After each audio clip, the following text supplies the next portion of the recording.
The evening sun cast long shadows across their suburban Chicago home as Marcus Bennett stood in the kitchen, his laptop open to a TED Talk that had consumed his thoughts for weeks. His wife, Amara, entered from the garden, soil still under her fingernails from tending the roses his mother had planted years ago.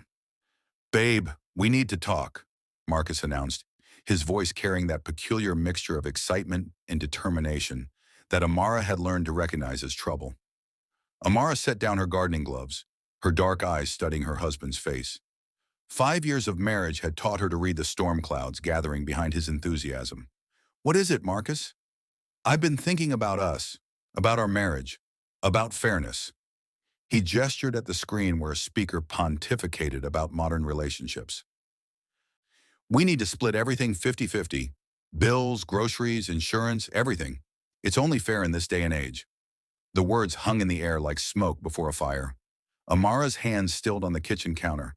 She thought of her grandmother back in Lagos, of the communal meals shared without calculation, of marriages built on something deeper than spreadsheets.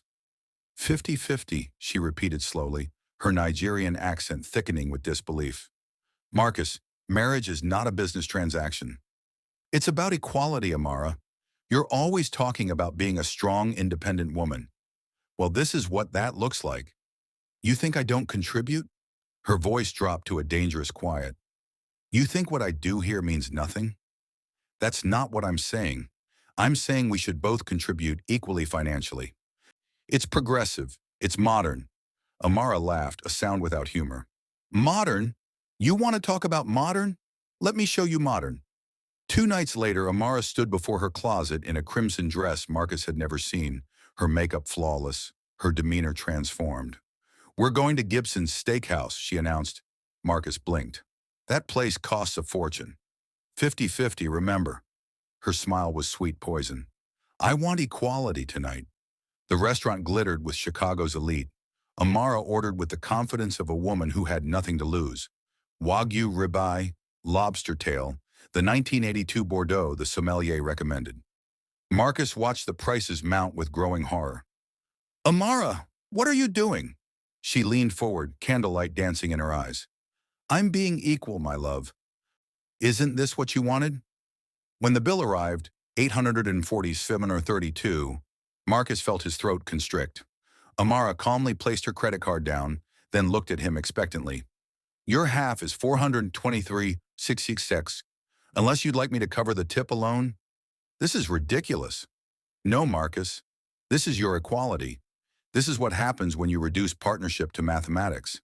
She paused, her voice softening with something that might have been sadness. "In my culture, in my mother's house, in my grandmother's village, we understood something you Americans have forgotten.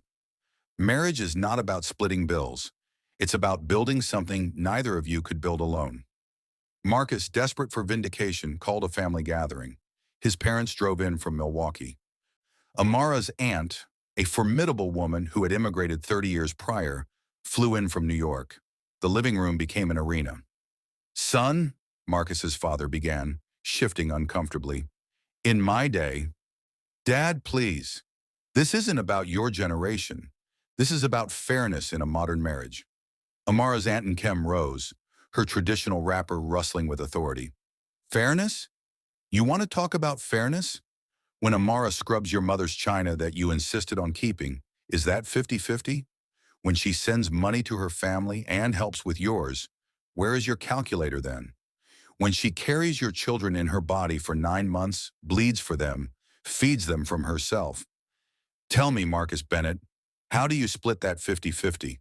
The room fell silent. Marcus's mother looked away ashamed.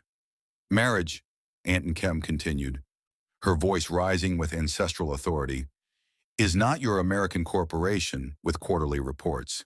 In our culture, we say, a tree cannot stand without roots, and roots cannot thrive without the tree.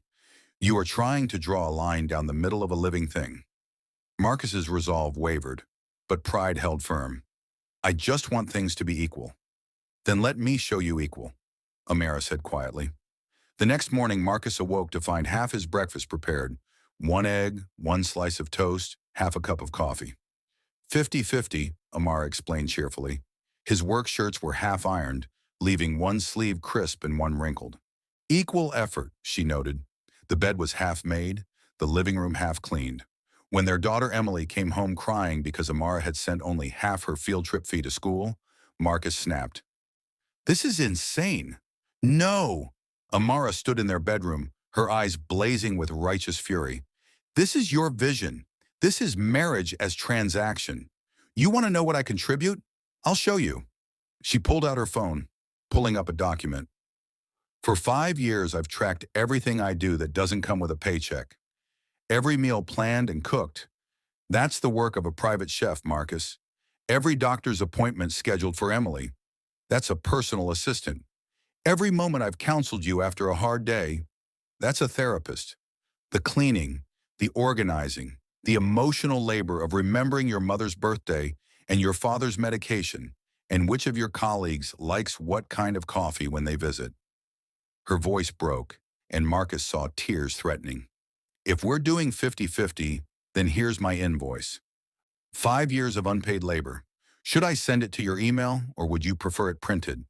The document showed figures that made the restaurant bill look like pocket change. Marcus sat on their porch steps as the Chicago wind whipped through the October leaves. Amara joined him, wrapped in the Nigerian shawl her mother had given her as a wedding gift. I was wrong, he said finally. I thought equality meant splitting everything down the middle. I didn't value everything you give that can't be measured. Amara took his hand. In my language, we have a saying, the right hand washes the left, and the left washes the right. Not 50-50, not keeping score, just both hands working together to keep the body clean. I'm sorry, Marcus whispered. I made our marriage into a competition instead of a partnership. Marriage is not about equal contributions, Marcus. It's about full commitment. You give all of yourself, I give all of myself, and together we create something whole. Marcus pulled her close, understanding finally settling in his bones. No more 50-50? No more 50-50, Amara confirmed. Only 100% from both of us, in whatever form that takes. Inside, Emily had fallen asleep on the couch, surrounded by both cultures, her father's baseball trophies and her mother's African textiles. A child of two worlds, learning that love isn't measured in halves, but in the infinite ways two people choose each other, every single day.